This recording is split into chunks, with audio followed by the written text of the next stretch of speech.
La communauté internationale nous a demandé d'ouvrir nos frontières pour accueillir les réfugiés, principalement les réfugiés Hutus. Ils sont venus chez nous. Les efforts qui ont été faits par les gouvernements à l'époque pour les ramener dans leur pays étaient frustrés par la même communauté internationale. En 1997, honorable président, c'était notre guerre de libération.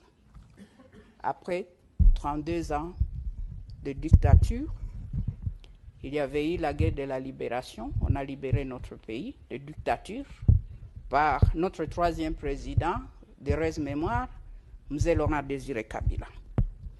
Honorable président, une année, 3 mois après, en 1998, nous avons connu une rébellion.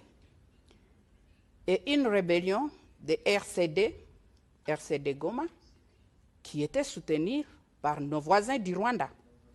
Ils ont soutenu cette rébellion. 1998, la rébellion jusqu'à 2001, et c'est à cause de cette rébellion, honorable président, notre troisième président a été assassiné, M. Laurent Désiré Kabila, le 16 janvier 2001. Il était assassiné. Malgré tous les efforts qui ont été faits par les pays de la SADC, et je remercie encore, nous savons qu'on avait eu des discussions ici, et je vais revenir à ça. Quand on a assassiné M. Laurent Désiré Kabila, notre troisième président, la guerre a continué. Et vous connaissez l'histoire. On a connu notre quatrième président, le président Joseph Kabila, qui à l'époque, il avait 29 ans, honorable président. 29 ans. Et c'est lui, après tout ça,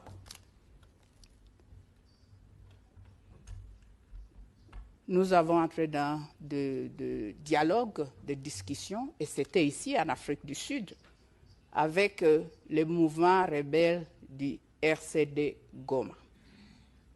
Et les autres, la société civile et des autres groupes d'opposition.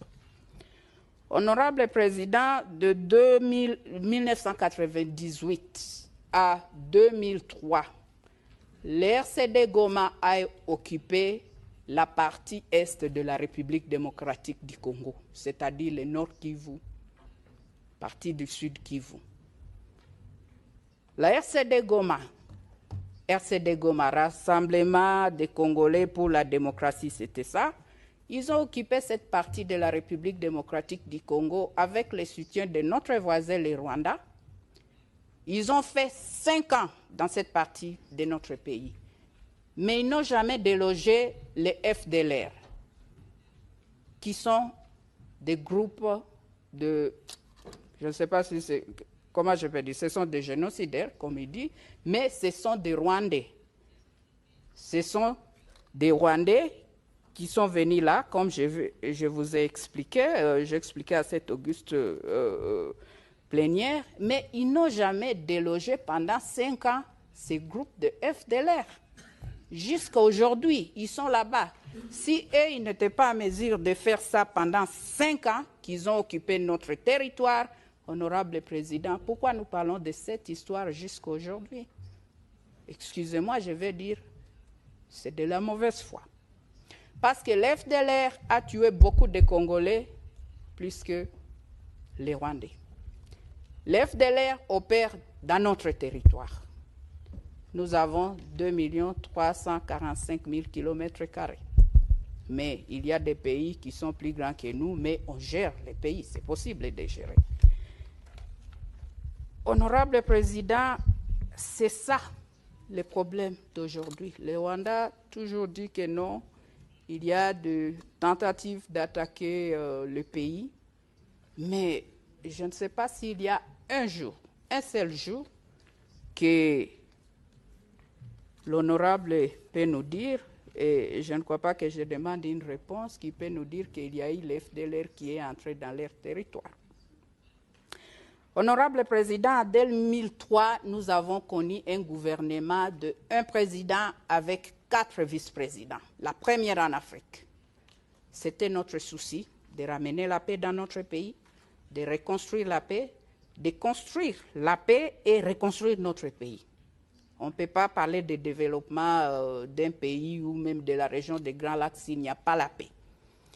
Nous avons connu ces gouvernements-là pendant 3 ans, jusqu'en 2006, où nous avons eu la toute première élection démocratique dans notre pays, et c'était 45 ans après notre indépendance. Tous les problèmes qui ont été présentés de RCD Goma, après qui est parti, ils ont recréé CNDP, après aujourd'hui on a les M23. On a résolu ces problèmes, honorable Président.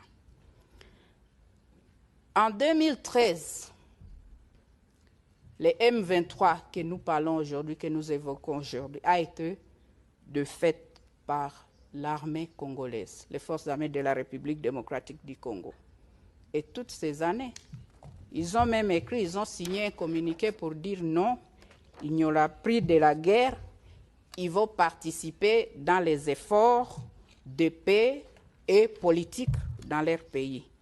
Mais chose étonnante, honorable Président, qu'aujourd'hui nous parlons des M23 qui n'existaient plus pendant 8 ans. Et nous avons les rapports des Nations Unies, il y a des preuves que c'est notre voisin du Rwanda qui est en train de soutenir les rébellions, cette rébellion du M23. Oui, on a 120 groupes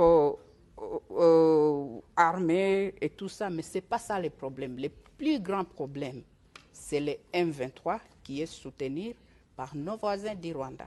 Nous sommes condamnés à vivre ensemble, honorable Président. Comme je viens de le dire, nous soutenons les efforts de la paix, mais peut-être j'ai une proposition et peut-être nous devons noter ça aussi. Vu que les FDLR, ce sont des Rwandais, peut-être les Rwandais devaient faire un effort pour dialoguer avec eux, parce que ce sont des Rwandais, ce ne sont pas des Congolais. Ils sont en République démocratique du Congo, mais ce sont des citoyens rwandais. Thank you, Honorable President. I see you're showing me that I should stop.